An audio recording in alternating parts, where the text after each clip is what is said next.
Public service announcement. We know what you did.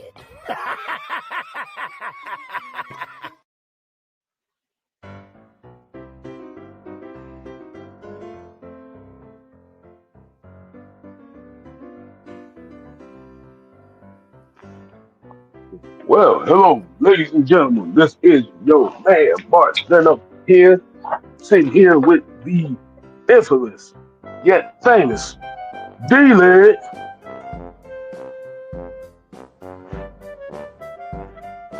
D-Leg. Hi guys, what's going on? We're getting ready to talk. Yes. And we're here with Mr. Kirk Cousins. We got Kirk Cousins in the building. So Kirk Cousins, we have an interview for you. D-Leg. I think this is the first question that we definitely have to ask. Kirk Cousins, how do you feel about your matchup with the Las Vegas Raiders? Especially after four horrendous games.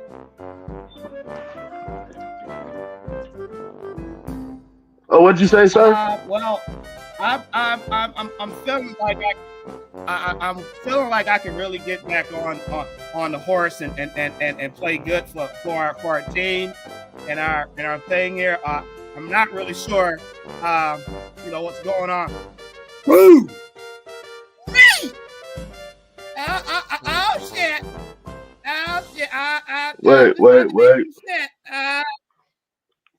Wait a minute. D-Leg, what has just happened here? Who is that? Guys, we got a special guest at the building. We've got Desmond Beaker. Ritter, and he's Mr. Beaker. What are you doing here? Beak! What? I'm sorry, I don't understand Muppet.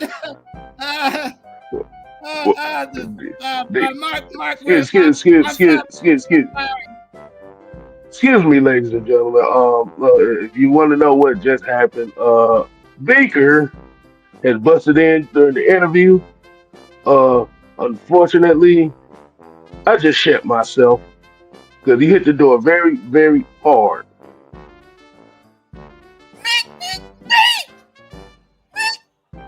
Hey, Baker, what the fuck are you doing in here? This is Atlanta Falcons press conference. Baker, don't give me that shit. I know they let you go. You play for the Raiders. Get your ass out of here and get on the field and practice. I don't know what. You know what? I think we're done. I think our interview just got invaded by a Muppet.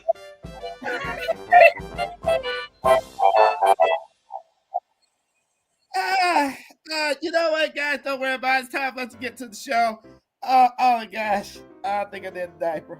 Oh man, I think I need a diaper. I don't know what to say there. I really don't. Guys, this is brought to you by 411 Pain. I'll let them have it. Oh, guys, I need some trousers. So, have you ever been in an accident? Have you ever felt like you needed to break the TV or cuss out family members over the Falcons football? If so, just call 411 Pain. And that's PYAYANE. I'm sorry, let's just get to the show. Ooh, my stomach bubbling. Oh shit.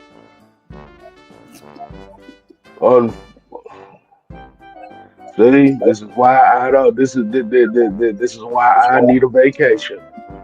This is some bullshit. So we're gonna try to do this again next time. Hopefully, there is no Muppets interfere in the next interview.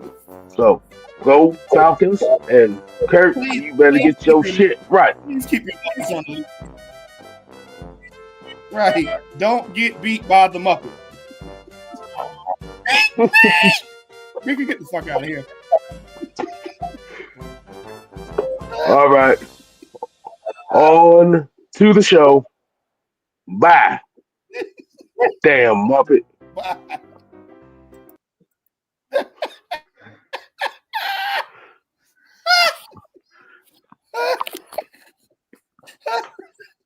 You motherfuckers need Jesus. Y'all need Jesus, okay? You really do need Jesus. Y'all need absolute help.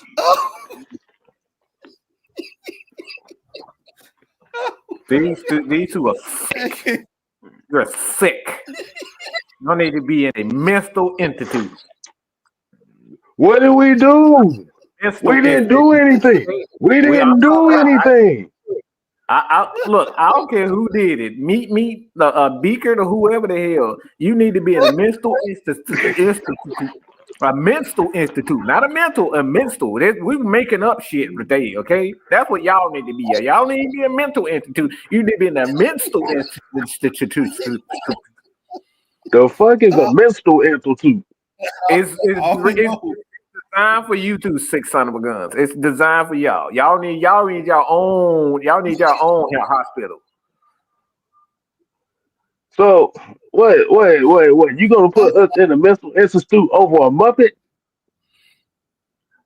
Somebody let me deep in here. Somebody who did it? Who let him in? It wasn't me. Maybe it was your alter ego, Michael. Wow. Now I'm talking about it. Oh man. We doing this. You know what? Really? Hey man. Hey man. Hey man, it's the ATL Sports Inc. Hey, I told y'all we had something for you, and the show's just getting started. Before we get to the people in the chat, I will get to my brothers on the panel to my stage left who had no idea what the hell just happened. We got the Senator Palpatine. Mad Mike Sports. Mad Mike, what's up, man? That's what they did. Y'all got a whole new level, but just y'all.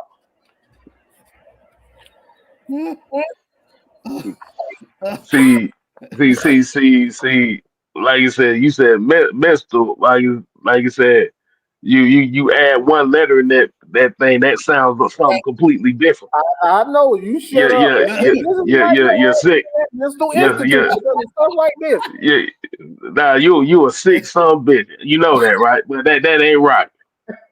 How we get hit in a mental institution? You just better off saying the crazy house. And down below, no, y'all don't belong in there. No, y'all don't belong in there. So we danger.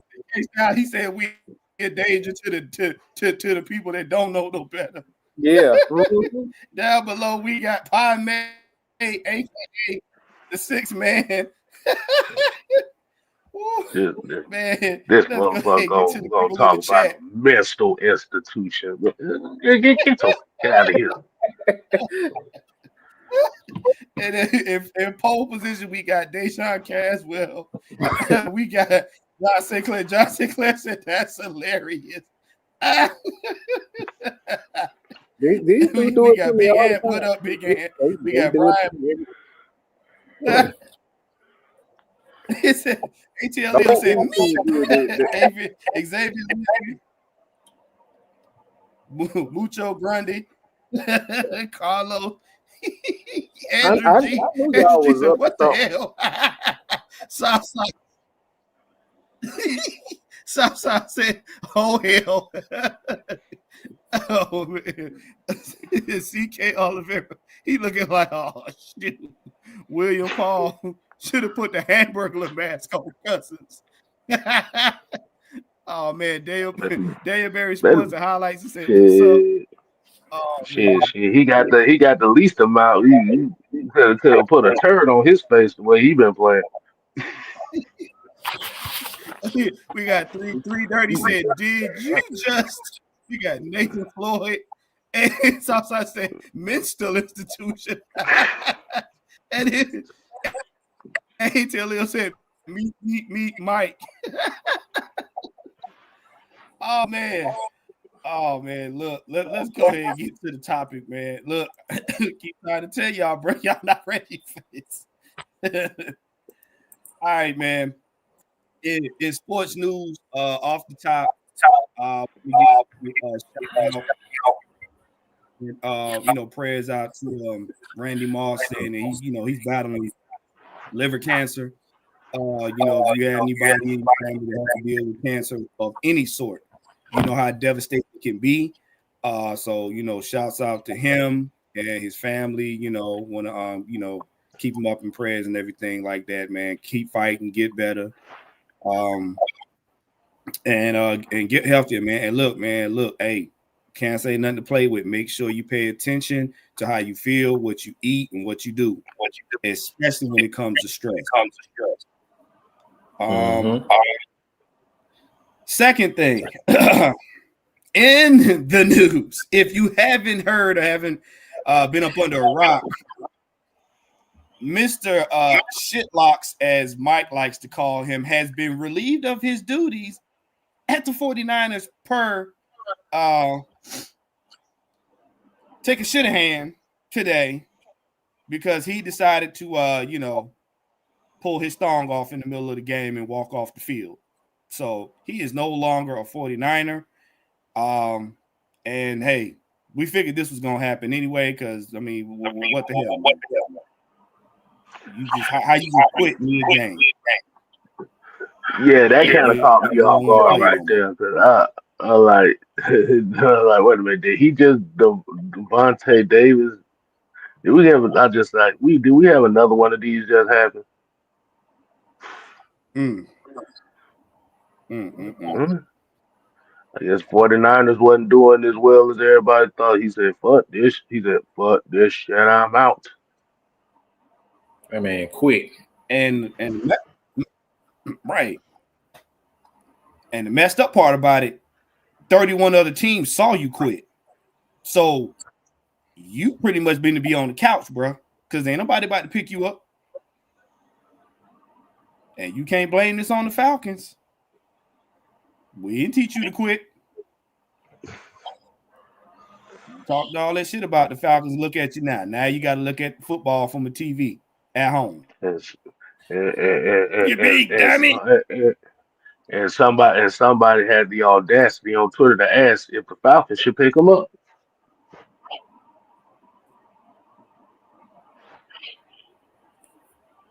What? I don't know what the hell he just said. Nah, and I said the audacity was somebody on X put a post up there asking should the Falcons pick up Devondre Campbell.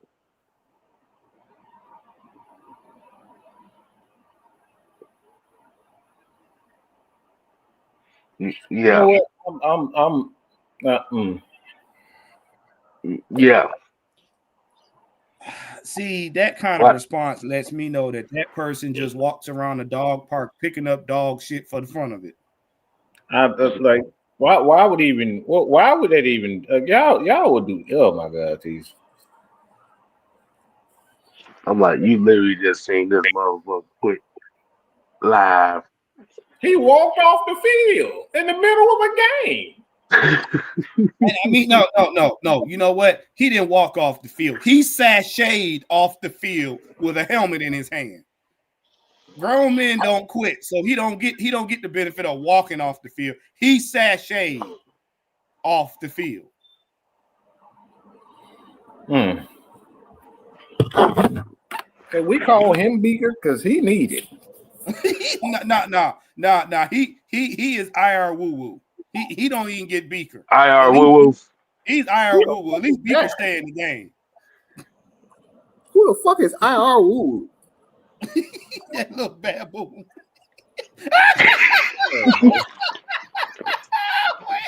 You know what, Warren? I'm sick of you. You are a human being.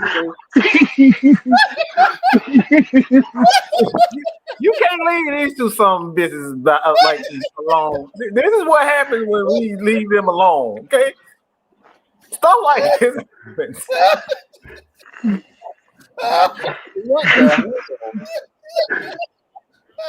And Whoooo. And it said South like Charlotte. oh God. Oh my. Okay, stop telling You can't me. leave these two alone. You cannot leave these two alone. This is what happens. Oh my God. Andrew G, absolutely not. Absolutely not. Absolutely. Oh yeah, that was going around too. That was going around too. Look. Just because his brother got picked up by the Cheez-Its company and he's doing well since being on the Love Show, don't mean we need the other brother here. You got no knees and no nuts. I don't need no knees and no nuts. Lord have mercy. You know what, man, let's get to it. Boy, you a sick human being. You know that? All right. First topic, man. All right. We told you guys on the other show we was gonna bring this back, cracking the Kyle Pitts Da Vinci Code Part 2, because a lot of stuff wasn't finished. We left a lot on the table, but K Styles, you want to kind of refresh their memory on where you guys left off with this? Okay. Okay, appreciate you. So, anybody got an opportunity to watch the 6-man combo yesterday? There were some things that we came to the realization as far as Kyle Pitts and the role that he plays for the Atlanta Falcons and how much of the diminishing returns that not only is this fan base feels like it's receiving from him, but definitely how it seems like it's set up. Really, what we went through in that show was they need Kyle Pitts to not be Kyle, does not need to be quote unquote the unicorn for financial reasons and spiritual reasons.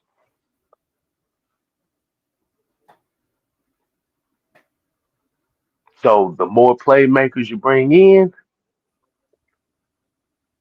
the less numbers he put up.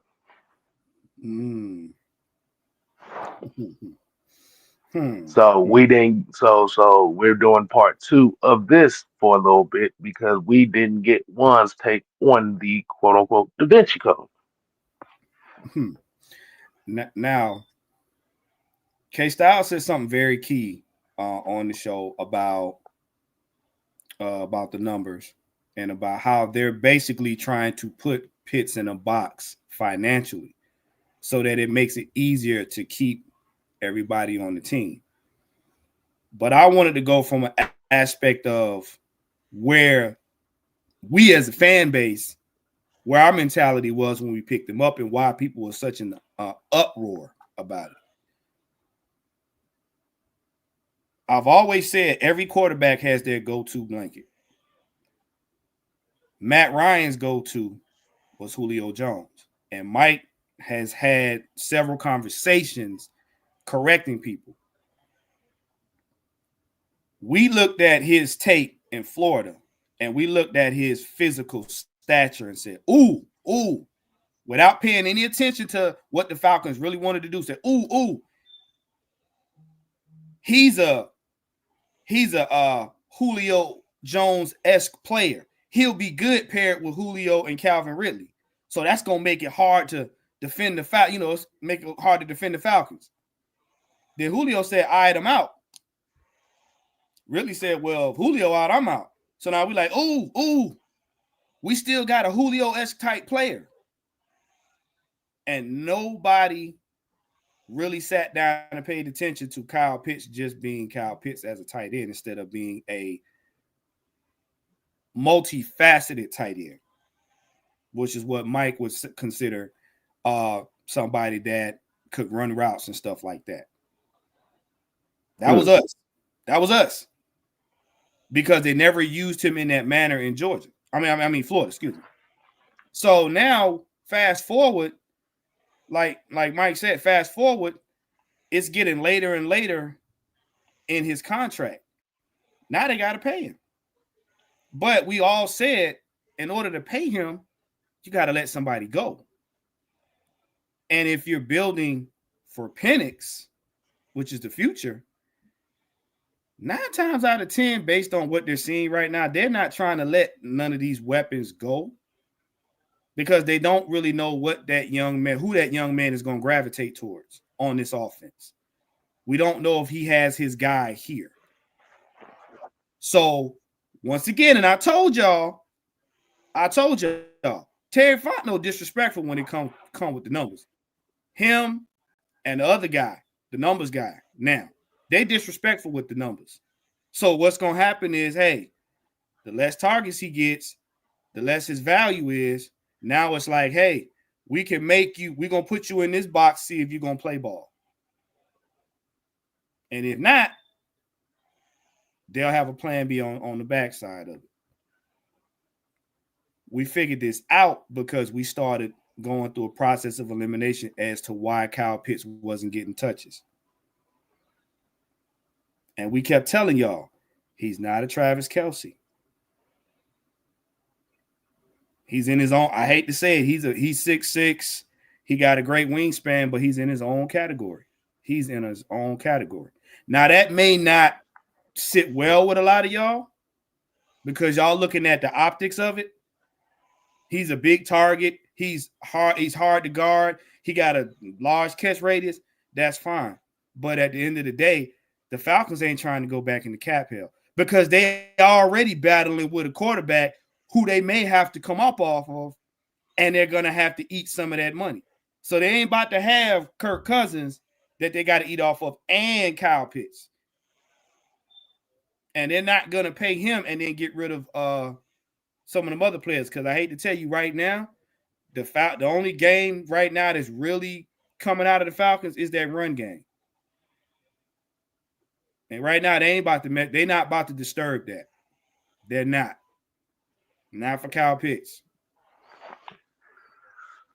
Kyle Pitts reminds everybody of Matt Ryan. Mm-hmm. That was his boy. Specifically for him. Mm-hmm.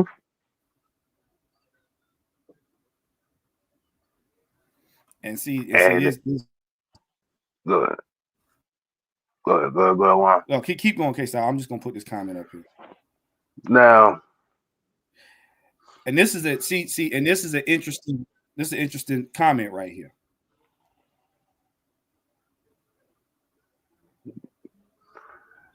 trade him to Kansas City or San Francisco, 2 teams that don't need tight ends.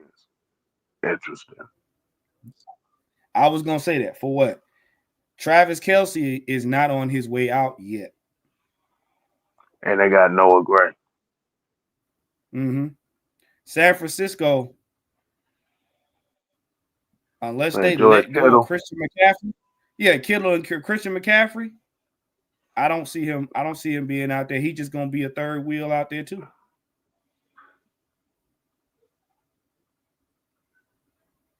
If they're gonna send him somewhere, if you let him go, you let him go to a team that actually needs a tight end of his skill set. And what Terry will do, would look for a team that would give them a good bit of compensation.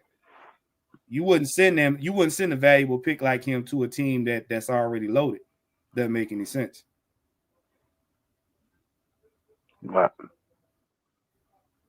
Southside here says, Exactly. I also think the reason fans have high expectations for Pitts is because of that 1,000-yard rookie season right out the gate. Mm-hmm. But here's the flaw in that. In that 1,000-yard receiving season that Kyle Pitts had, he was the number one guy. Mm-hmm. They brought in number one guys each year since 2021. Mm-hmm. Again, think about it. When is the last time the Atlanta Falcons had 6 to 7 weapons available on the active roster at one time? Normally, it's about 3 to 4 at the most. We got 6 to 7. Because if one of them don't get hurt, it's 7 of them. And like Mike said, they all got to get the ball at some point.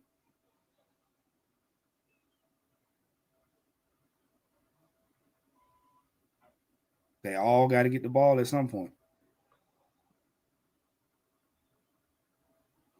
Right. And Brian Peoples here said it. Gage and OZ were our wide receivers. Yeah. That was it. Tajay Sharp, Christian Blake. Who was scared of them? The Falcons had the worst wide receiving core in the NFL that year after Calvin Ridley left. And it was only 2 players on that team that we really leaned on to make plays. That was Kyle Pitts and Cordero Patterson.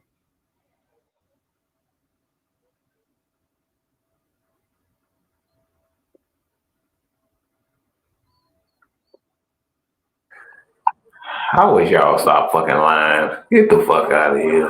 You some lying son bitches, boy. Now y'all want to sit up here and say you wasn't impressed with 1,000 yards. Get the fuck out of here with that bullshit. You some bullshit. Y'all really get the fuck out of here with this bullshit.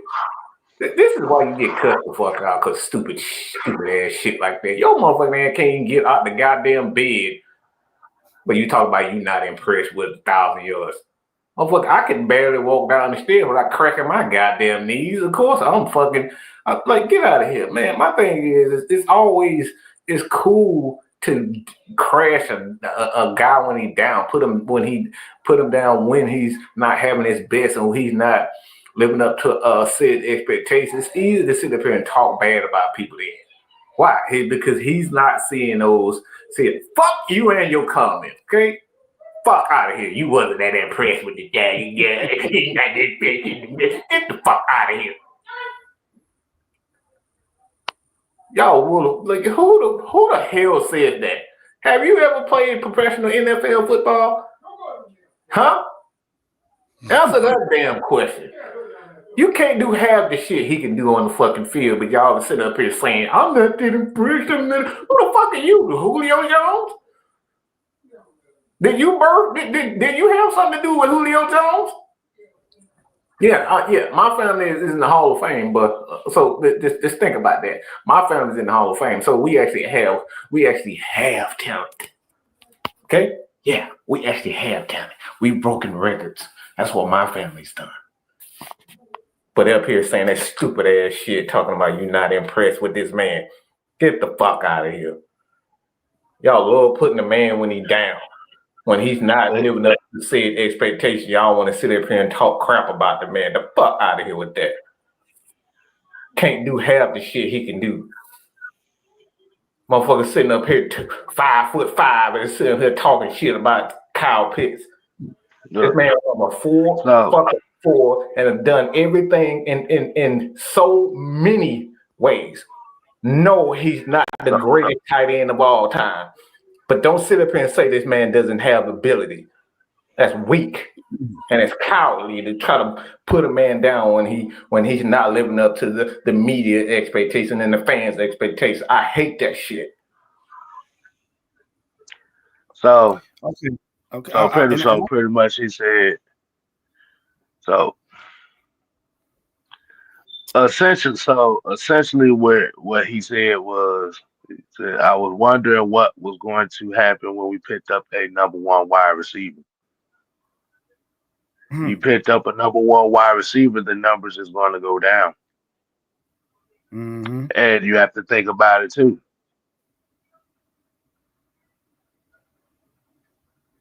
1,000 yards came with Matt Ryan. Mm-hmm. Fuck you, and like I said, what the fuck I No, want. no, no stability at the quarterback position has came since. And let's be honest, no 1,000-yard receiving season has came yet since. It's about to get broken this year with two. Mm-hmm. Now, this comment right here, I have some disagreement with. Now, Julio, yeah, Sanu, so Hooper, but Freeman, Coleman, and Taylor Gabriel, yes. Aldrick Robinson, the main more so the ones he went to more so in 16 and 15 and 16 was Julio, Sanu at times, Freeman, and Taylor Gabriel. Those were his main guys he went to. See, what I'm saying is this. If you look at our weapon tree now versus theirs, Kirk has used all of them in most of the games more so than Matt Ryan used all of them in 2016. You talking about one game. I'm talking about the course of a season. Because if you look at it in the course of that game, it was Julio, it was Freeman and Coleman and Taylor Gabriel that was carrying the offensive load.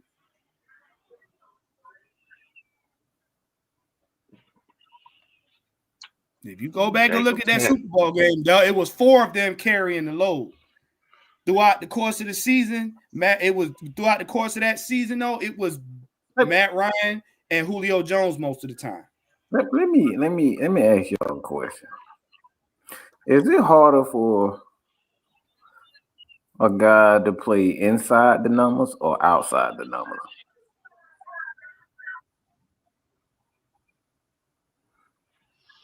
Are you talking about receivers and tight ends? Which is easier? Well, if you're talking about the basics of it, it'll be easier to play inside just for the simple fact that you're going to have more space on both sides. We're talking about a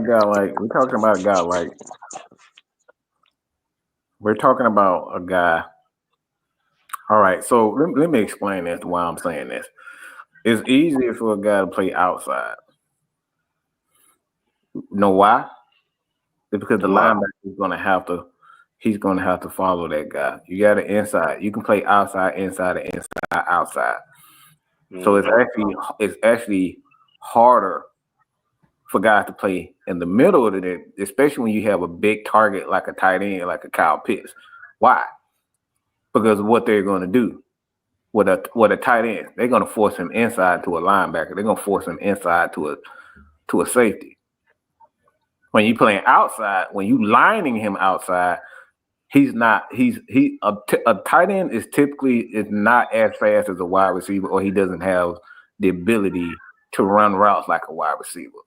So as far as a tight end is concerned, which is harder, inside or outside, when you don't have that ability to run the routes like a typical wide receiver? You see what I'm saying? It's gonna be inside. Well, see, when I made that point right there, I wasn't thinking about just tight ends. I was thinking about tight ends and slot receivers at the same time. Right. But I can see what you say with the outside too, is because, like you said, you don't have to deal with as much of the traffic. But you got to definitely be able to be decisive in your route running as well. But but when it comes down to too is You have to be willing to have a quarterback that's going to be willing to get you the ball. And we're just talking about tight end wise. Tight end wise. Right. It's got to be willing and it's got to have the chemistry to get you the ball in certain spots, even if you're not a great route runner. Mm-hmm. Let me So get this. Let go me ahead. get this right quick. Now, I never said Ryan didn't use all his weapons. I said at the time there were four main ones. Now you can go back. There were four main ones that he normally went to.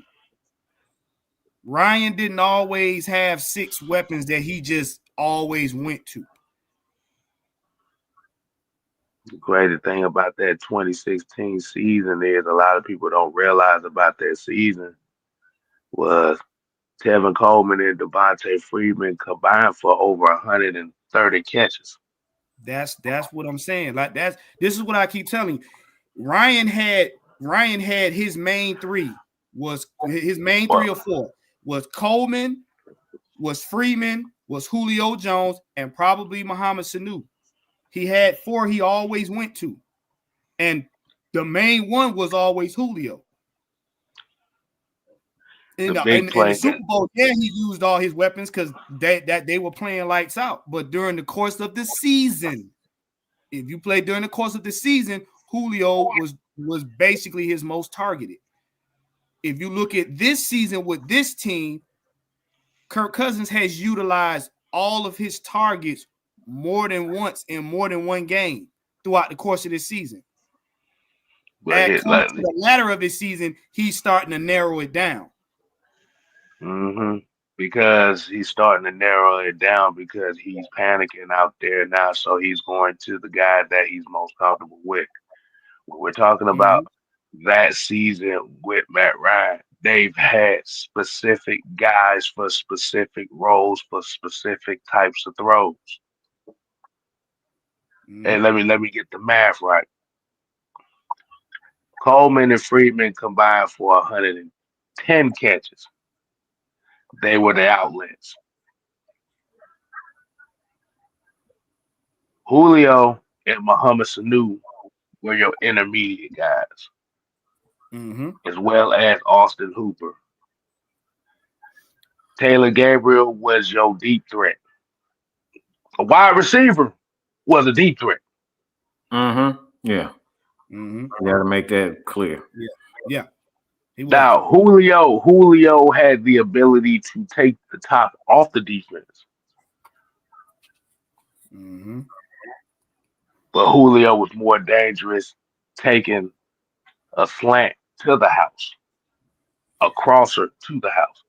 Muhammad Sanu was the dirty work guy.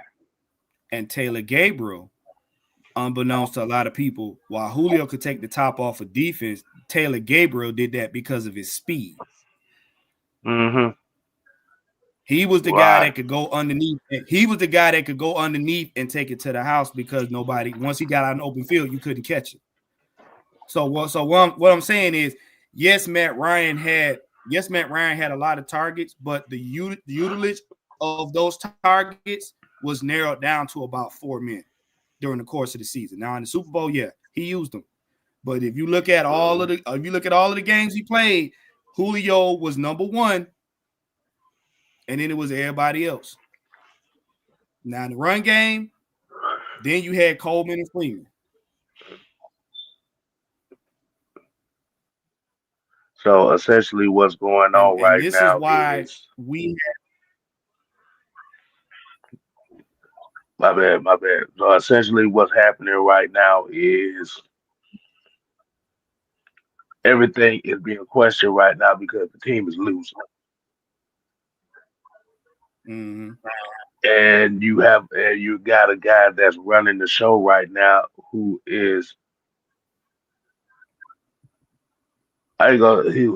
right now is on the down slopes of a very bad month. And what's happening now is because he's on that downslide, it has a lot of people kind of panicking this ain't the guy that we thought we was getting. AK Styles. Not to mention now, that 2016 team had an all-star cast of coaches too. Man, we called them off before on another show.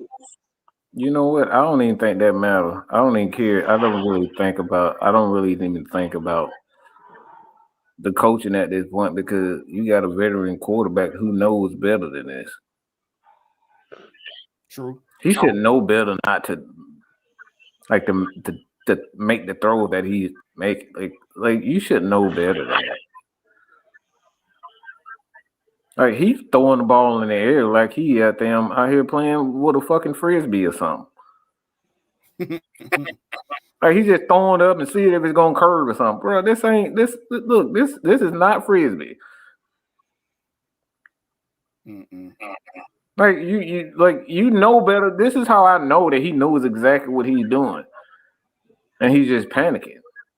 You tried to get the ball to Kyle Pitts in the last 3 minutes of the fucking game. Yeah. That's him. That's his. Like, so you know exactly what you're doing. And this is why I got a problem with people saying anything like, and anybody saying that Kyle Pitts is a bust is because they're not even making it a decision to even get him the ball involved in the game early. How many times have we saw with Roddy White, okay? And I know y'all remember this bullshit. That fuck ass offensive coordinator and that bullshit that's happening right now in San Francisco. That son bitch, he did it on purpose to Roddy White. He came in the game and threw him. He came in the game and threw Roddy White the ball three times in a row, back to back to back.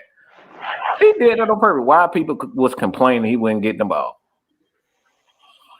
and then he came in. So they know what they doing, bro. They know what these guys doing. So like Matt Ryan is a veteran. He was a veteran then. Kirk Cousins is a veteran. But he's deliberately not getting these guys the ball. It's not the first time. This is not just happening to Kyle. It just happened to Kyle Pitts more frequently. He did the exact same thing with Drake London. Drake London went a couple of games where he didn't even have 3 targets. It was earlier this year. Mooney was going off. You remember Mooney went on that like 2-3 games where he had 100 yards and he had a couple touchdowns? All he was doing was Mooney. Drake wasn't even touching the ball. So the problem is go back to what Kid was talking about. It was like we got a quarterback. We thought we got a quarterback right now, and we didn't ask for the quarterback that we have. We not getting the guy who we thought we was getting. And to that, Mike, if y'all go back, listen to the final whistle with Tori McElhaney, Taryn Walk, and what they said, Taryn Walk said herself, she said, we actually sat down and talked to a lot of the people from Minnesota. And what you're seeing right now, the 4-game slump, the picking and choosing who gets the ball on the field, that's Kirk's norm. They said, we've seen this for 6 years in Minnesota. So for us, it's normal. But for the Falcon fans, it's such an uproar because we not used to our quarterbacks either got to be on or they off. So when you look at it, and I've said it before, it's that Justin Jefferson syndrome. It's like when Kirk gets comfortable with a certain player during the game, he gets tunnel vision on that player. And this is why I think, and this is just my personal opinion, I know the guys disagreed with me, that 509 game, when you hit everybody, it was almost like a culture shock. Like, I really did hit all my targets. You know what I'm saying? And it's like, for that responsibility, it's like, and like K-Style said, yeah, when quarterbacks panic, they go for their security blanket. We ain't saying shit same. That's not what I said. This is why you got comprehension problems. That's not what I said. We didn't say nothing the same. Let me rephrase that. Excuse me, Juan. Let me rephrase that. When you're talking about a quarterback, the quarterback job is to make sure he gets the ball into guys' hands. Well, he's deliberately not giving the ball to these guys. Mm-hmm. Other quarterbacks, when you got another quarterback and certain guys aren't getting the ball, it's because they're not getting open. These guys are wide open. These guys are open. He's deliberately, what one goes back to what he was talking about, is that Kirk Cousins, he gets fixated on a guy that is hot. So if that guy is hot, Mooney, for example, he might be hot for the game. And we just saw this past game with Ray McLeod. Ray McLeod had about 8 kisses in this game. Ray freaking McLeod getting it. So we're not saying the exact same thing at all. We got a quarterback that doesn't understand and he gets lost. And what we talking about is that Minnesota, and this is one we're talking about, is that Minnesota Kirk that he's bringing here because he gets fixated on the hot hand instead of being a quarterback and distributing the ball equally. That's what he's not. So we're not saying the same thing. Right. See, when quarterbacks in the game, you may have a hot hand. And yes, the rule is feed the hot hand, but there's a part to it that they never talk about. You feed the hot hand based on the reads. Mm-hmm. See, the run game's a little bit different because you handing it off. So it's up to your O-line to make space for that running back to go. But when you're in the passing game, you feed the hot hand based on the reads. Oh, yeah, that right there. I was about to say that too. On that's right there. See, the reads and the coverage dictate where you should be going. Mm-hmm. So if they're playing a certain coverage, and this dude's still trying to find that same guy, that's why he's throwing interceptions in the same passes because he's not reading the coverage. Mm-hmm. The coverage is always going to dictate where you throw the ball. For instance, if you're playing the cover 2, Kev, how you beat a cover 2? Be the cover 2 by attacking the space. Usually in the cover 2, that's right between the 2 safeties. Mm-hmm. Or the space between the safety and the corner who's playing the 5-yard flat. Right. So what about a cover 3? Well, you got 3 shell. The best way to beat a 3 shell coverage is dump that bitch off at the line of scrimmage. Mm-hmm. So he's making rookie decisions because he's not reading the coverage. He's only looking for his guy that he's been targeting, his hot hand. Mm-hmm. And this is the problem that Kurt. This is why everybody's saying he's making rookie mistakes because he's so fixated on the pressure, he's not even thinking about reading the coverages right now. Because if he's reading the coverage, all the team is doing the same thing. They bringing all their safeties up and they bringing all their linebackers up the line, and he's just throwing the ball up in the air. And this is why Pitts would be open or Drake would be open because guess what defensive coordinators do? They pay attention to who your hot reads are, and they will put them. That's why you see Kirk throwing it in the coverage. Just like, why is he throwing it with 3 men on this dude? Because I feel comfortable with this guy to catch the ball, so I feel I can thread the needle. And that thread the needle in over time, they basically bracket that your hot read. So guess what? You fixated on that and leaving everybody else open, which is clearly a touchdown pass. That is how Pitts got that touchdown in the end zone that one game where he was just standing there. He waving his hands like, hey, Kirk, I got it. Because Kirk was beginning to get fixated on his hot read during that game. He just so happened to look up and see Pitts in the end zone. Okay. If you go back and look at it, Pitts was the last resort. Like I said, the thing is right now, Kirk Cousins, he's hitting the slide right now. It's a lot of things that's not going well. Like you said, the crazy thing about it is, while we're talking about not things going well, he's still the 3rd leading passer in the league right now, and the Falcons have the 2nd best passing attack. So it's a lot. It's just a lot of those other mistakes that's really holding a lot of this thing back. So it pretty much is they have to protect football. He has to protect the football, and like you said, man, the Falcons just haven't had a complete game yet.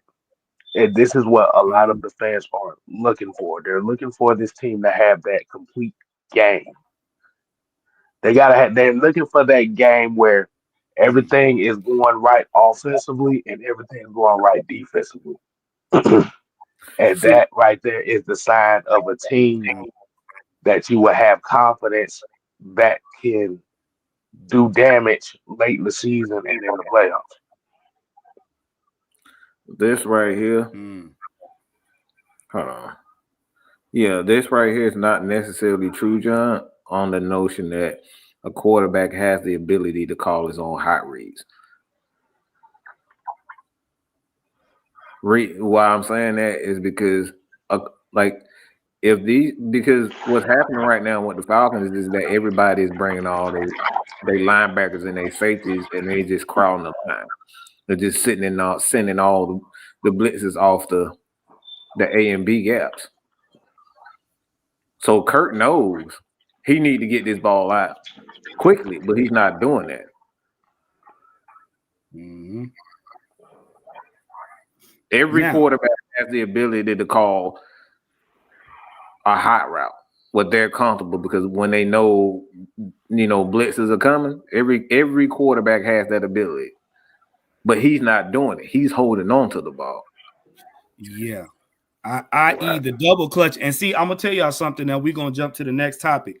The reason for the double clutching, when like Mike said, when you see a quarterback double clutching, they're done, is because when you're double clutching, you're not going through your progressions and looking for the guys that are open. You're double clutching to buy yourself time for your hot read to get open. And when they don't get open, right, he's not. Because if you look at Kirk, when he double clutches, he's looking in one direction only. His shoulders and his feet point in the direction he's looking. He could be double clutching to try to fake the defense, but he's not surveying the field. He's stuck in one position. He could either be looking to the left or he'll look to the right. He's not looking off his defenders. So this is why the guys are jumping the routes, because they like, we got your basically you telling the defensive coordinator, you got my hot read. Don't nobody else on the field matter. It's a confidence issue right now. That's all really need to be said about it. It's a confidence issue right now. Mm-hmm. And this right here leads to this topic right here, which is Raheem Morris, you some bitch. Why you say that? Why you say this, man? What's going on? Because any good, see, you got me curling my lip. Any good motherfucking head coach would understand when you start seeing your quarterback act like Flipper, when you get on the sideline, the defense, what is wrong with you? Stop playing games and look at everybody on the damn field, you muppet. What is wrong with you? You've been in the league 13 years. How you don't see everybody else on the field? You got Drake London and Kyle Pitts having a tea party in the end zone. You got Ray McLeod over there. He running laps around himself. What is you doing? You're supposed to get a hold of your quarterback and shake him out of his stupidity. When you see Mahomes getting squirrely, Andy Reid walk over there to him, okay, son, got to cut this bullshit out and get back to football. All right, you're thinking about them damn State Farm commercials too much. Get your ass in the game. And he get out there and he play. What Raheem do? He's sitting on the sideline chewing spearmint gum. Like it's like looking at a teacher in a room full of kindergartners running amok, and you just sitting there like, well, they'll get tired one time. Little Johnny then ran into the damn file cabinet 8 times. Yeah, little Johnny, you slow down. But you teaching. Oh Lord.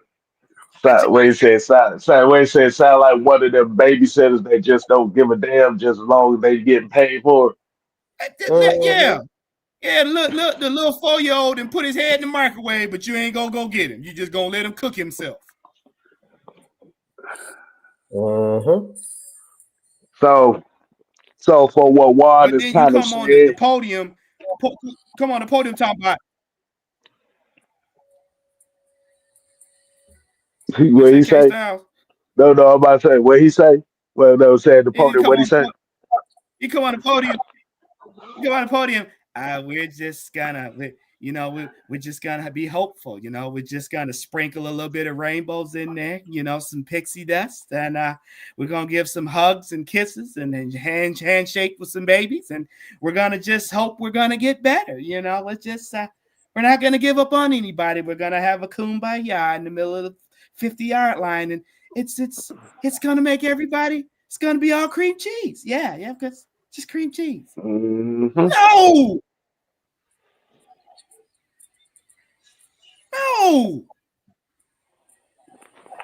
I'm seriously, and I told the guys this. I said, is Raheem a head coach or a head consultant? Hey, This case, let Jerry Gray coach the team. Look, he just sounds like he's just getting ready to give head to me. Okay, Jeremiah. Because all he want to do is talk about how his players love him. Well, Mike, what I want you to do is I want you to stand tall and stiff. I don't move. I don't want to nick you. I'm just not going to talk bad about my players. I'm not going to do that. We don't do this around here. Man, shut the fuck up, man. Brian Peoples. I mean, what'd you say? What'd you say? Just the same coach. That's what he sounds like. Woman, man, my man got in. Kirk, honey. Kirk was right here, honey. Shut up, Mike. Goddamn, you almost made me throw my drink up. Got us here. I'm not gonna put him on the bandwagon. Honey. Sound like a damn bitch. Look, motherfucker house gonna burn down. He's still here talking about, honey, my man done about this, honey. This shit might be burning. It might be full of roaches and dog cat and dog shit. But my man bought this house. He's sitting up here talking about, honey, my man can put the fire out with his thoughts. He got this. Yeah, honey. Don't want to say not one bad word, but like, man, that man putting like absolute dog crap. You up here talking about, honey, don't talk about my man like that. Tell me that I'm wrong. When have you saw? He said he's gonna get on his player when they need it. Have we saw any of that this year? Have we seen any of that? Raheem became Sinead. Thowist, we have not seen it yet. And that's what he said in this press conference. We're gonna be tough. We're gonna be hard on them when they need to. No, we haven't seen any of that. None. You know what? I need to find out what Dan Campbell is drinking, and that Raheem need to be infused. Crack cocaine. Okay, next question. Cause I need that kind of coach. He looked like he'll come out there and bust you upside the head with a Gatorade jug. I remember playing Dan Campbell when I was playing Madden back in the day. Man, I remember him. Southside stupid. Southside said he called me be broke down girl, but he bought that with his good check. Yeah, that's what I mean. Not the good check. Was that a Friday check or was that a Wednesday check? We might be some hubcaps, but my man bought these hubcaps.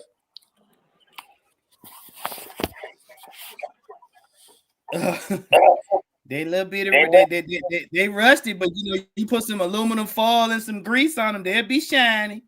How about some cooking oil? We're gonna put some cooking oil on them things. Look. Dan Campbell look like that kind of coach that'll slap your mama if you don't get to play right. I see Andy Reid. Anytime they have a bad series with Kansas City, I always see him go right over to Patrick Mahomes, and Patrick Mahomes go right to him, and they have some sort of come. I don't even know if the motherfucker know Kirk name. Okay, do we even know anything about Kirk? Because he act like he can't talk to him. Have you seen him say anything to Kirk Cousins during the game? Because I want to know. Maybe I have. Maybe I'm tripping. Maybe it's me. But I'm not seeing anything that he said he was gonna do. Your first job as a head coach, when you sign a quarterback, when you sign any player, before you meet them, shake their hand, and introduce yourself, you're supposed to go back and do the immediate research. Raheem should have been studying Kirk Cousins' last 2 years in Minnesota prior to coming to this team to find out that this situation we're in right now is his norm. And I keep saying it, and I'm going to keep saying it. Atlanta and Raheem has plan A and plan A minus. There ain't no plan B. Because if you had plan B, you would know this is Kirk's norm, and this is when you go to Zach and say, "Hey, Zach, Kirk in that slump. We're gonna have to be a little bit more ground conscious. Ground game gonna have to pick up until he can get his rhythm back. We gonna have to compensate. You can't sit up there and say, "Okay, Zach, we're gonna run the deepest ball throwing plays we can. That'll wake him up. This ain't Popeye the Sailor Man. He ain't going to squeeze the can of raw, nasty-ass spinach, and his arms is going to swell up, and he going to automatically be the quarterback again." No, it don't work like that. You need to get over there and tell him you are not your damn self. We are dumbing this offense down until you get your shit together. And Mike said something today that disturbed my soul, but I'm going to say it anyway. Anytime you come into an area and the players say, "Hey, coach," and you say, "Call me Ra," instead of coach, you have already given up all your duties. Look, you didn't win to put a jersey on. So I guess osmosis is coaching this team now. You walk in that room, you call me coach. And don't call me no Rob. We ain't sleeping together. No, we ain't doing that. He's so fixated on being liked and shit. And this right here. This right here. Raheem doesn't seem like someone who works on his craft as a head coach, which is a reflection of the team. No discipline, no attention to the small, intricate details. And we got a Fred Butts. What's going on, Fred Butts? Appreciate you for the $2, man. He said he's trying to be EQ too friendly. Yeah. I'm getting a little soft serving. But Mike said something very key, and I won't case.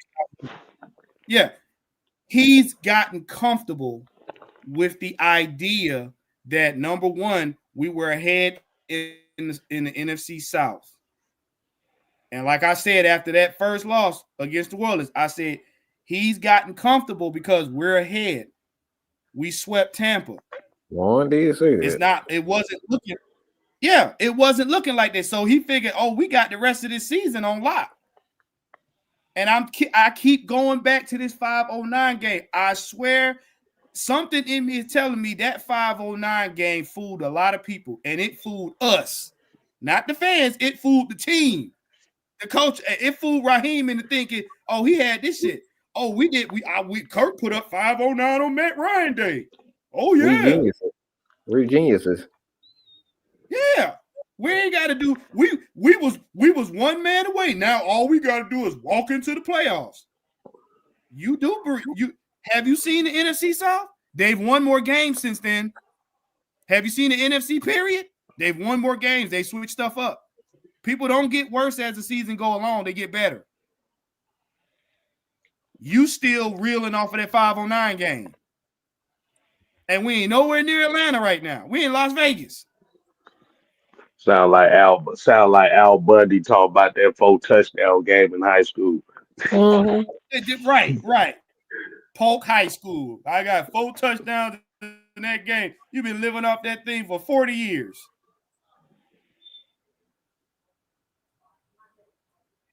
Yeah, that's that. If you look at it, that's what happened because guess what? That next game and the game after that, what was Mike saying?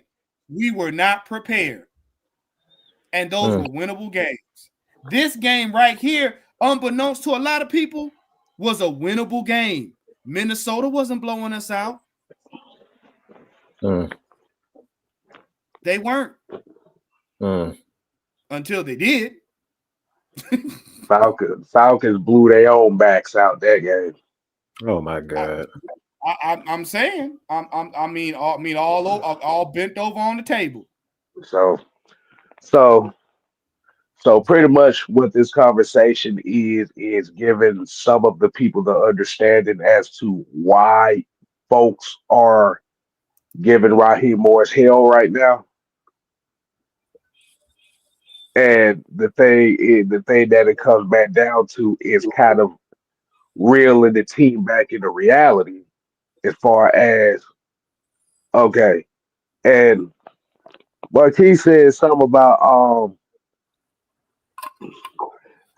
if loser talk saying about outrun the South.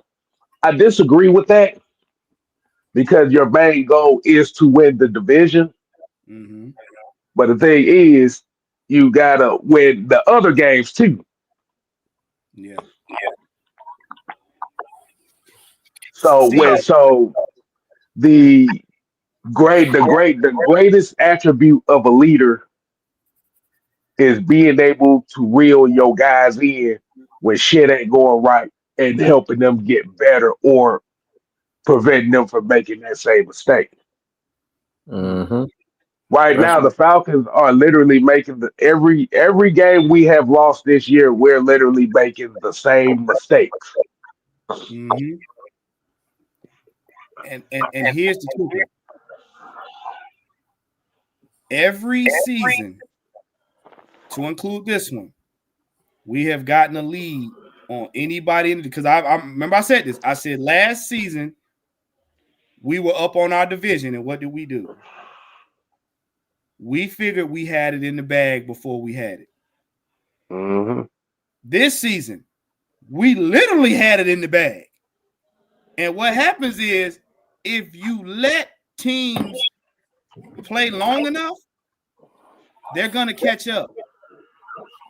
And he had the mentality that we swept Tampa.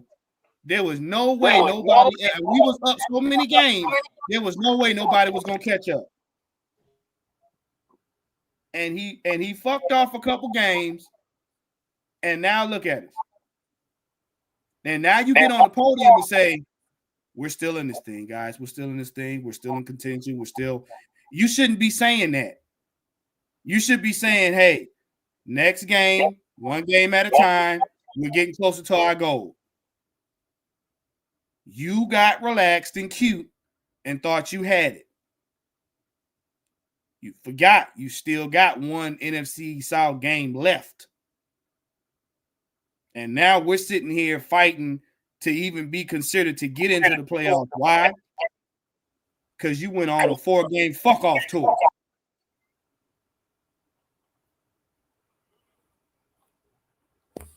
Look, that man just got caught looking at his own ass in the mirror. That's all it is. I'm not trying to. I didn't know I had hair down there. That's all it is. Ooh, and it's curly. I'm so sick of it. Look, I'm so sick of this because this. I'm telling y'all, bro. This is 2017 all over again.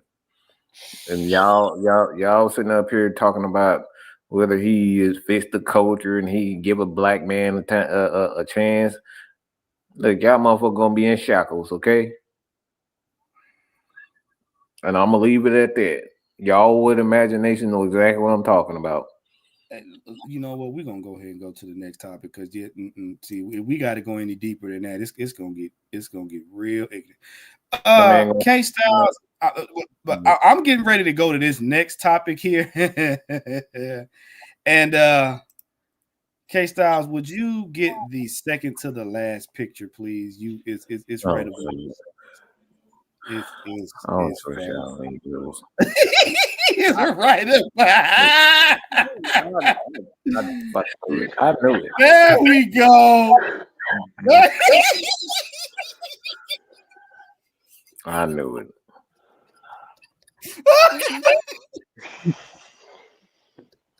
I'm tired. This is what no one see. K-Style, you know why I'm mad at him? Because K-Style sent me out of the chat, so he I know he was up to. You're like, Mike, yeah, you need to go over there and talk to Dawn, man. Go. I think he was up to some shit. See, I know he was up to some shit. Hey, K-Style. Ta-da! Ta-da! You don't leave these two alone right here because this is what you get when you leave. Exactly what you get right here. Now look, let me tell y'all something. I cannot leave these two alone, bro. Mike, I'm gonna ask. I wanted to ask you this in person on the show because I want the fans to hear this. Okay. If the Atlanta Falcons do not beat this Muppet, this shit is coming back on the post-game show. And I got a whole rant for y'all asses. I'm asking the Chiefs, can we bring that back for the show if we do not win? Because I'm telling you right now, it's gonna be biblical. I'm gonna be Peter. I'm gonna be cutting people's ears off this time. Y'all better beat that Muppet. Y'all see, we got all the film. We still got the Perk Plus bottles he used in the locker room. Y'all better beat that Muppet.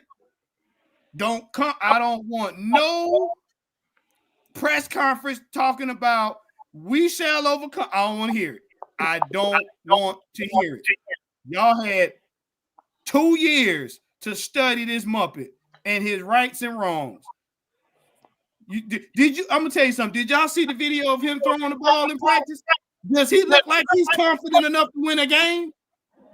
He was throwing the ball in practice like he didn't want to play. I don't want to play them Falcons. They was mean to me. Why you making me play? They gonna kill me. Shut the hell up, boy. Shut up. They gonna take my purpose away from me. My hairline is already scared. You want it to go away?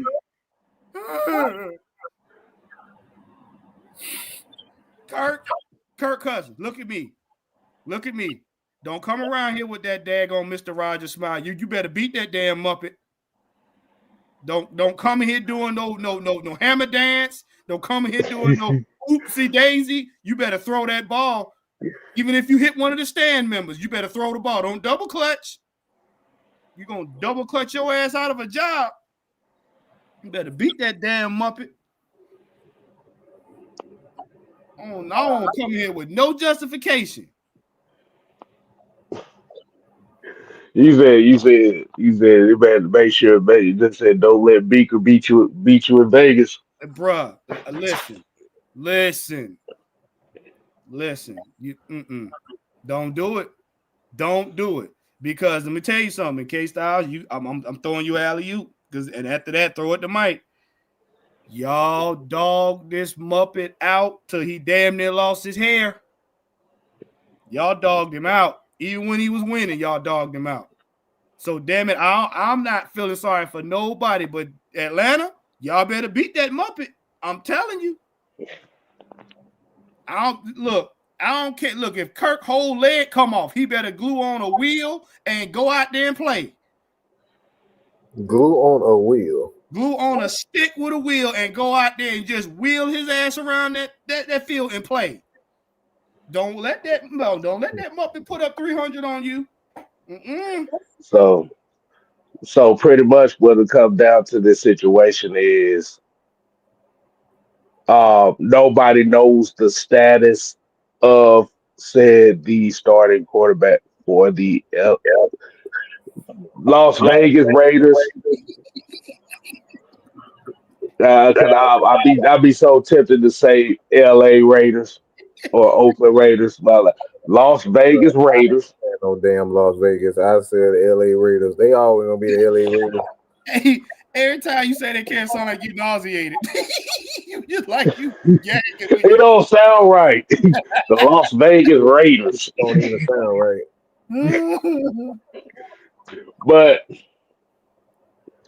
But like you said, the interesting part about it is this is a Monday night game, which is very interesting at this standpoint because I never thought that I would have said this coming into the season that the Las Vegas Raiders was going to be a do or die game for the Atlanta Falcons this year. I didn't come into the season thinking that this was going to be that scenario. And the fact that you're possibly going to be facing off against a team in which his possible starting quarterback was the very quarterback that the city of Atlanta said was the worst quarterback that ever played in the NFL. So, with that notion of saying, quote, worst quarterback that ever played in the NFL, and based on how the Falcons is playing, it's a lot of fans that are not confident in this game at all right now. Why should they? Which I found to be pretty odd for the simple fact that you're playing said quote unquote worst quarterback to ever play in the NFL. So this should be an easy game, easy peasy game for the Falcons to beat the Raiders. Mind you. But going into this week, the tone is completely different now because nobody knows what Falcon team is going to show up. Now, to put this into perspective before I go to Mike about how bad this is, you're playing a 2-11 team with a quarterback that could have saved the world, and y'all would have been mad that he saved the world. Mm-hmm. If whoever wrote this in the script, if there's such thing, who hurt you? Mm-hmm. Hurt you. And whatever toy they took from you, give it back. Juan, I thought you was going somewhere else, and I'm glad I almost went there, but I had to catch myself. Give it back. Because for us to have to face that Muppet on Monday Night Football. This, like you said, this right here is a do or die game. That's what I'm saying. This is a do or die game. Not only just for the season itself, but for the fans' psychological well-being. if they don't win by 2 scores, I think their confidence in Raheem is going to be pretty much dead. This is the game where he has to show. This team has to show, and they have to beat them convincingly. Ain't no ifs, ands, or buts about it. I got no confidence in Raheem's ability to build the defense. I got zero confidence in that. I don't believe in anything he doing defensively. Nothing. And I mean defensively. Okay. I chose my words correctly, and Mhm. I have no confidence in his ability to build anything defensively. None. Because I only think he's focused on one aspect of the team right now. And you know what, But Mike? the thing I say about this game is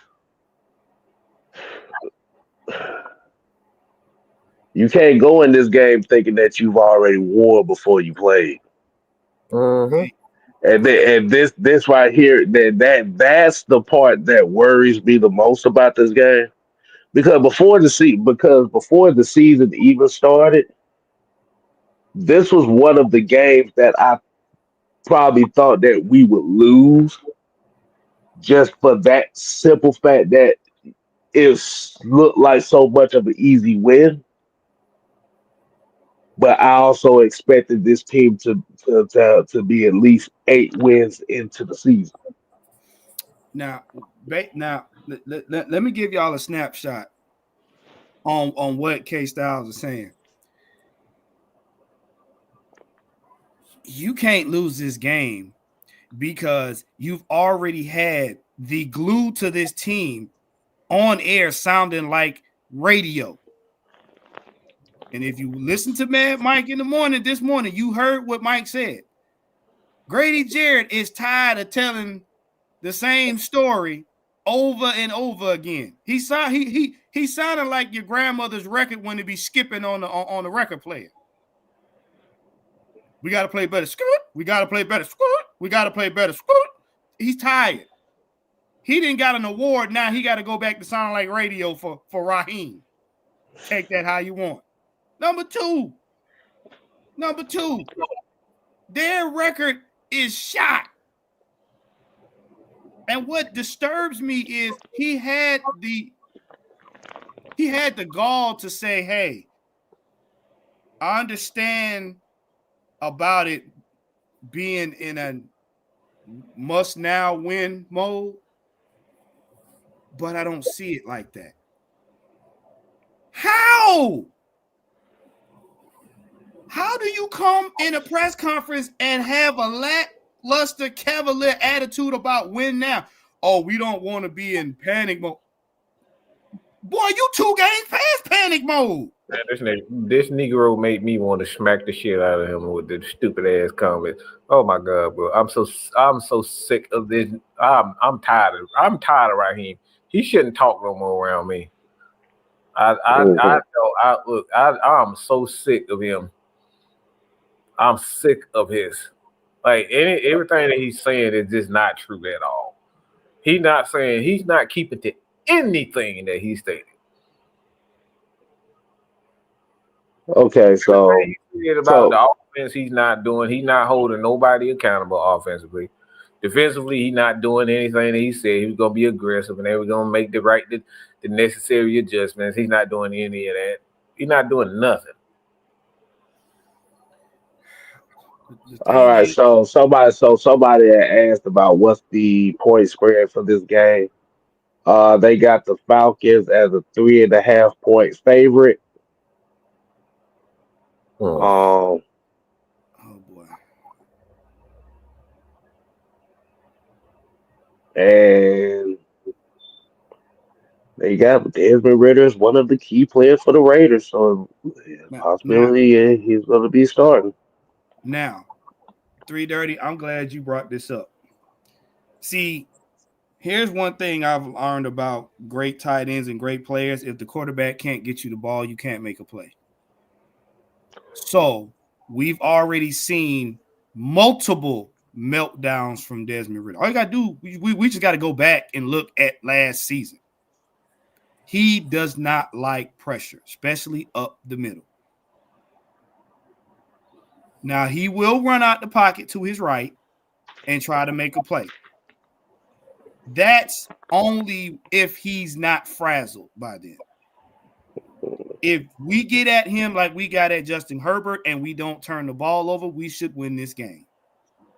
And I told Mike and them, what a lot of people don't realize, this is not going to be an offensive game. This is going to be a defensive game. Defense is going to have to get at him. Raheem's going to have to take his ass out the daggone defense room and let Jimmy Lake and Jerry Gray do their thing. Why? Because you cannot play soft with a quarterback like him and you got somebody on the field like Brock Bowers. You can't do it. Mm-hmm. You cannot do it. You need to be back there smacking him like he owe you money. Because all it takes is one long bomb and Brock catch it, it's a wrap. Mm-hmm.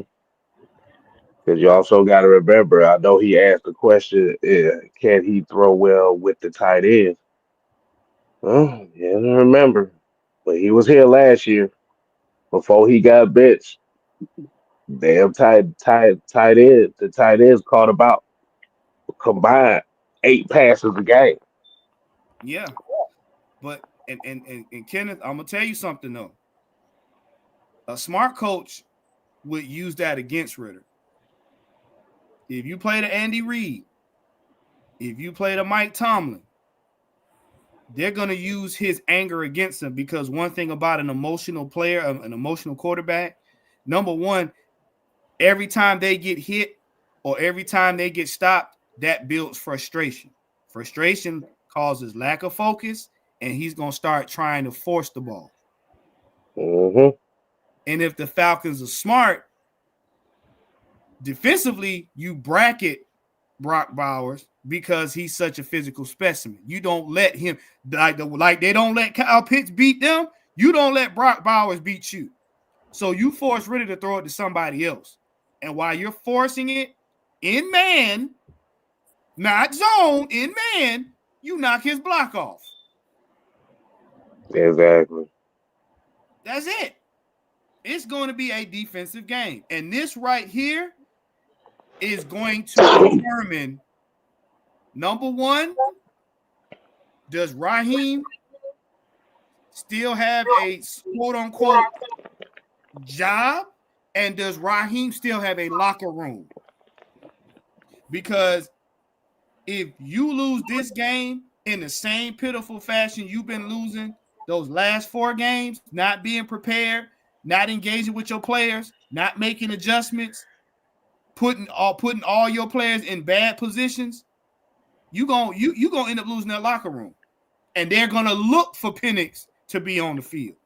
You ain't gonna have it's gonna be beyond you being able to make a say. They're gonna be like, bro, Junebug need to go on the field, bro. You or Kirk ain't cutting it. And that's the worst thing that you want is to lose your locker room right now. Because it ain't gonna get no easier next season. Mm-mm. Especially with this being a Monday night football game too. And Oh, the pressure's on.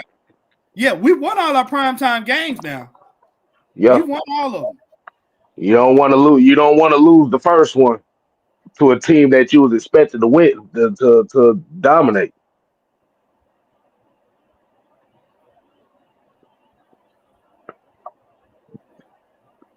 So all I'm saying is we cannot go in this game thinking that we've already won.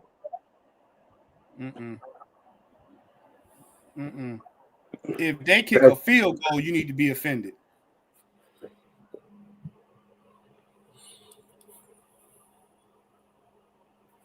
Rob Bowles got 118 targets.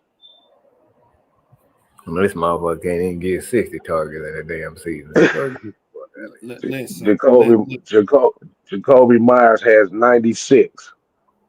The third best guy is Trey Tucker with 62. Listen, they're 2-11 for a reason with Brock Bowers. I'm putting 4 men on him. Damn that. The whole crash out crew, y'all just focus on Brock Bowers. Grady, I'm putting all the linebackers at Grady. Look, y'all just go ahead and look. Grady, Desmond Ritter talked about your mama. Go on get him. Kay Nellis, he talked about your brother. Go get him. David Onyemata, he talked about the way you talk. Go get him. Hey, Eddie Goldman, he said you too sweaty. Go get him. I'm saying something disrespectful to everybody that Ritter done said. Y'all go out there and hurt them. Judon, he said, yo, he said your sleeves look like pantyhose. Go get him. Oh yeah. He said, "Hey, Water Boy, your girlfriend gonna save you again?" Right. and look, and I'm gonna tell you right now. See, I couldn't be the head coach. I would come in, and they'd be like, all right, we getting ready to pay Desmond Ritter. No, y'all not. Y'all playing Beaker. I post this picture all over the damn place. This is who you playing. Your job is to knock the eyeballs off the moon. Yeah. And you said a key thing too. Juan. That's the Falcons' biggest advantage right now. If Desmond Ritter plays, he's gonna try his damnedest to show out. Mm-hmm. And the one thing about it is when you get somebody in an emotional state with in which they are not capable of thinking of all the other aspects. That's where a lot of the mistakes. And guess what? And guess who I would give the binoculars to? Jesse. We're gonna piss him off. I need you to be ready to catch one of these passes and take it home. I need Jesse Bates. If any other game that I need Jesse Bates to show up and show out, I need him to show out in this game because I need you to watch Ritter's eyes the entire game for him to throw some bullshit. Look, I'm about to say the Atlanta Falcons already got the bulletin board material. They said this motherfucker was practicing to the Welcome to Atlanta soundtrack at practice. We living rent free in your head.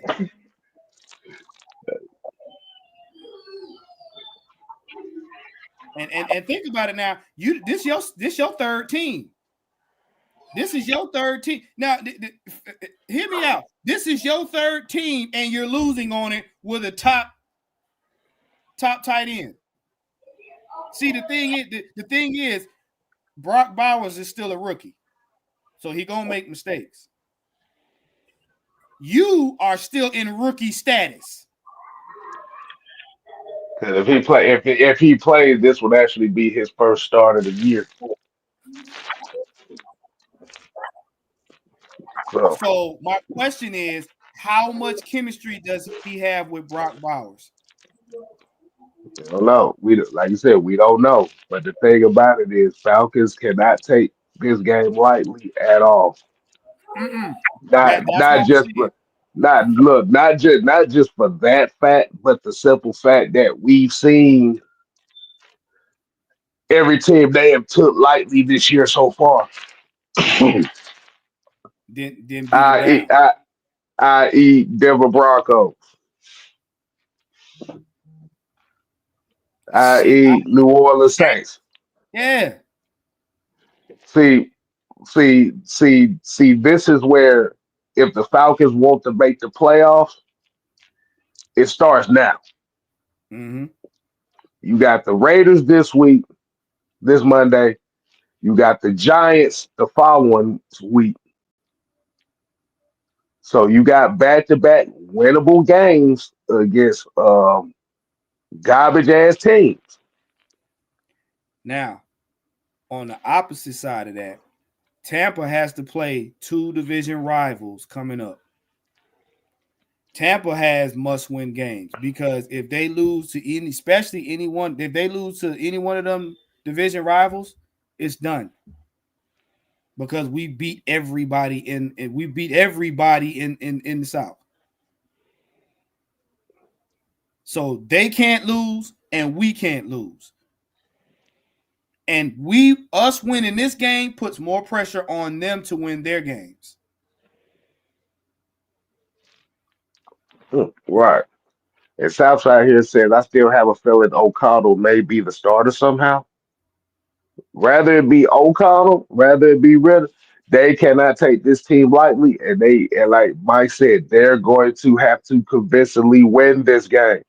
Right. And being tactical, if I know you coming straight off of an injury, you're not playing at 100%. Not this quick. You ain't playing at 100%, and Ritter's not playing at 100% because he got to get warmed up. The thing is, if you're smart, you'll go back and look at the games and see how they're playing. And the second thing I'm looking at is we know how you play, and we know you ain't been playing all season. So my thing is I'm sending my defense after you. I'm blitzing the shit out of you on purpose because I know you ain't got the chemistry with him like that. I know he can make the catches. I'm going to bracket this shit out of him, and I'm sending blitzes after you. If you going to beat me, you going to earn it. Tooth and nail. I'm going to terrorize your ass through all 4 quarters. If I got to blitz 3 out of 4 downs, I'm coming at you. I'm going to force you. I'm going to make you go over there and tell that coach, I don't want to play no more. They hurting me. Hey, Mike. So, what do you think about this game being that? Why? What do you think about these next couple games being must do or die games? For me, it's not about the players. It's about the coaches. I need to see that y'all want it. I need to see some passion. I don't see any passion. I don't see nothing about this coaching staff that I'm confident in. Like, they're just so fixated on their scheme and implementing their scheme. I just don't see anything to be proud about with this coaching staff. Nobody. Outside of Dwayne Ledford, you can see that offensive line, those guys are being developed properly. Outside of that, just nothing. So for me, I need to see that these coaches care. That they're actually doing their job. Because all I'm seeing is a bunch of, yeah, we're going to do this and we're going to do that, and we see the same shit over and over again every game. Mm-hmm. So for me, it's not the players. I want to see that the coaching staff is actually coaching. Can we really say with a straight face that, yeah, these coaches are doing their job? With what we've seen, offensively, they've been inconsistent. Defensively, they've been inconsistent. Special teams, I mean, with Young Wei Koo being hurt, like, we've seen nothing consistently. The only thing we've been consistent is being inconsistent. Consistently inconsistent. Right. Well, that need to be put on a T-shirt right there. That's what we've seen from this coaching staff. Consistently inconsistent. I'm not impressed with anything. They've not shown me like Raheem is not showing me. See, this is the reason why we hired him. Nothing about Raheem is what I'm saying right now. And say, all right, this is the reason why we hired him. Nothing. Like, I'm not saying anything. Like with Zach Robinson, he has a good game, and then he go right back to throwing the ball to the left tight end 15 times. Ain't no such thing as a left tight end. So I chose my word. I chose my word wisely. Yeah, I knew where you was going with that. He throwing the positions ain't even the such thing yet. Like, he doing shit ain't got nothing to do. What the hell? Why in the hell are we not throwing to our weapons? Why are we not giving our weapons consistently the ball? Like, we the only dang team that's in the top, and from game to game, we don't know who the hell is gonna get the ball. What the hell you draft the motherfuckers for if you gonna do that? What the hell you draft Kyle Pitts for? You ain't gonna throw the ball. What the hell you draft Bijan Robinson and Tyler Algier and Drake? These guys don't even touch the ball from game to game. We don't know who gonna get the ball. Like, no. I should be able to know that Bijan gonna get that motherfucker 35 times, and he should get 35 times. And I'm not just talking about, rushing the ball. I'm talking about total 35 touches. Bijan should be getting that, period, point blank. I don't care how he get it, but he need to get his 30 to 35 touches. Everybody else, look, I need to make sure that Drake gets the ball at least 10 targets, and the same thing for Kyle Pitts. I don't care what happens. They need to get the ball. They need to touch. Everybody else can sit down and look at their goddamn thumbs twiddling. But those guys need the ball in their hands. It's crazy as hell to not have the ball in Michael Jordan and Scottie Pippen's hands. It's crazy as hell to not have Dennis Rodman on the best player. Like, that's crazy as hell. This is what we doing. We feeding Ray goddamn McLeod every fucking game. He get 10 targets. Are you fucking kidding me? Hey, look what Corey said. Trying to want to go out there and catch 15 yards out. Oh, wait, that's what I'm talking about. Zampezi, if that run game is working, you better tell Zach to shut the fuck up and let that ball run. I don't want to see no run, throw interception. Game over. No. You better let that boy cook. That's it, bro. Until he ain't got no more cooking. They're up here trying to be goddamn Nostradamus, and you ain't got to do it because you got the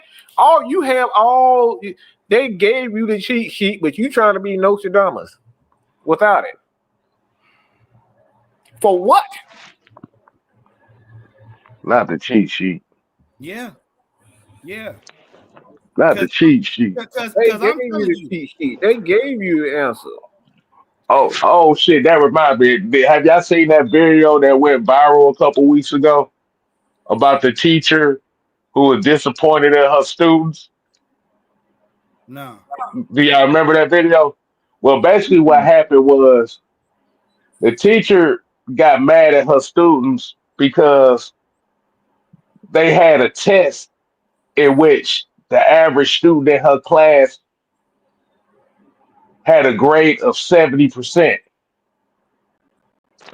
But here's the kicker. She sent all of them the answers to the test. You know what? Before the test. I've seen that happen. I have seen that happen. I've seen somebody fail an open book test. I've seen it. She said, how do you pass these tests with a 70 and I gave you the answers? Okay, Styles, let me tell you something. I can't no more. No. I'm gonna tell you something. You got some people in this world you can pour water on them and they won't get wet. Lord. You got some people in this world you can pour water on them and they won't get wet. That's how bad the stupidity is. Like seriously, because a 2-11 team, in my opinion, ain't stopping no run game.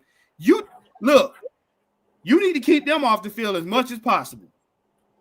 They need to be watching you go up and down the field or take your damn time. If you got to run 75 plays and they all Bijan and Tyler and Kirk throw maybe 1 or 2 to Ray, if it's working, then you better keep doing it. I don't want to see you trying to go down the field in 5 seconds. No. Your playing duties is located to you can't throw no more than 10 yards. Look, if I got to throw that ball to Patrick DeMarco on the flat 10 times to score a touchdown, let's do it. Thank you. But you bet not be trying to go downfield with no Hail Mary. Leave Mary alone. She tired. She don't love you no more. That ain't the play that I'm worried about. That's not the play I'm worried about. I don't need them running jet sweep reverses on 3rd and 1. No. See, I purposely tried to jump over that. I was perfectly fine until you said that. Yeah. See, now I need some kale pectate. My stomach is bubbling. The thing is, like you said, when you come into this football game, your main mindset objective is to dominate. Mm-hmm. Set the tone. Mm-hmm. Assert your will. This is a Monday night football game, so you're playing against the world now. You're playing in front of everybody on Monday. Zach Robinson, I bet not see Tyler Algier going sideways. You motherfuckers, I'm gonna just say it like this. You motherfuckers. That's not try no new shit that we ain't never seen before that I know y'all asses ain't practiced. These motherfuckers, this shit might be so crazy. They gonna run the Statue of Liberty play twice this game. Well, Look. Kirk Cousins, who already a damn statue. First of all, I bet not see no Kraft box mac and cheese bullshit on this field. I need that real shit. Right. If y'all gonna run it on 3rd and 1, Tyler Algier need to be pimping somebody over the first down line. I need I'll tell you Tyler what's gonna happen. I'll tell you what's gonna end up happening. You're gonna see this play one time in this game. They're gonna run an RPO with Kirk.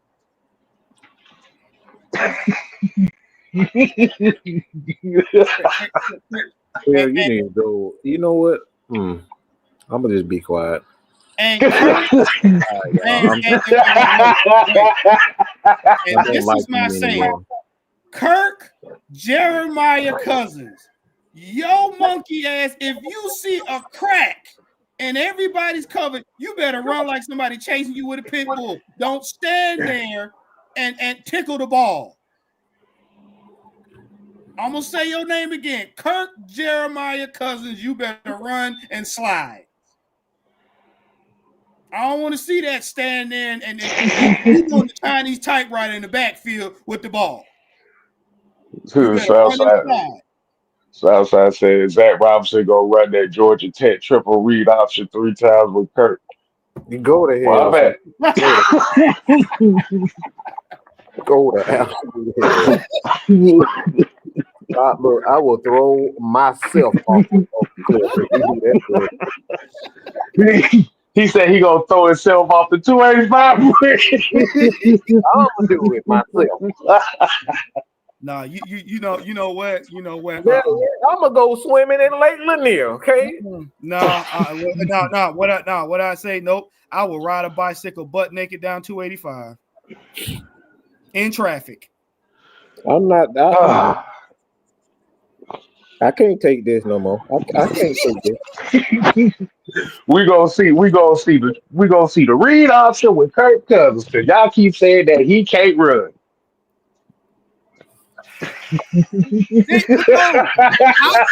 When the guy with Kev, when we showed me that video and the guy was talking about Kirk Cousins, he said, "Kirk, if you didn't have any reads, they were all covered. There's a gap. You could have ran and slid for first down. You back there Chinese typewritering like you I just don't have it in me to be nice no more. Okay, but the bad part about it is we saw that happen one time this year against them. I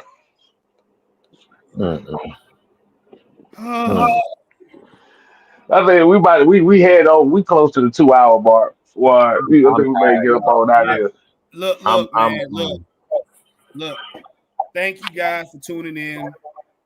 I told y'all we had a show. Y'all can go back and look at it because probably half of y'all like, what the hell were they doing? But make sure you guys tune in Saturday. I think Coach might be doing the bird feeder. I think he may not be doing the bird feeder tomorrow. I know he said that he got a trip. Yeah. Right. So make sure you guys tune in to the Regulators on Sunday. Like I said, we ain't got no football on Sunday, so get all your alcohol. Get your blunts together. Get all your food because you're gonna need it for Monday night. And then send your family members out the room because you're probably gonna be cussing. But I'm gonna say it again so we can close out and get out of here. And you guys, after this, y'all can get y'all final takes. Atlanta Falcons, y'all better not let that Muppet beat you. If they put that Muppet on the field, I need y'all to come away with one or both eyeballs. Take that how you want. Y'all got it.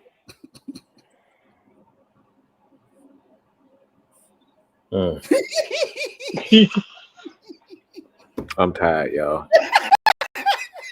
I can't take this no more.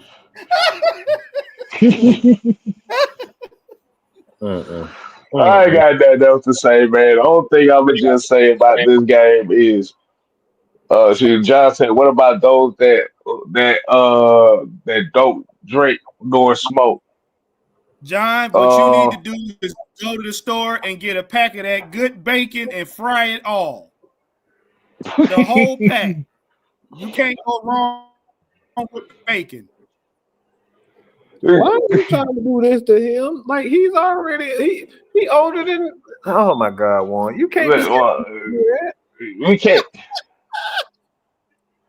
John is our OG, and you trying to tell him to eat a whole pack of bacon? What the hell, Warren?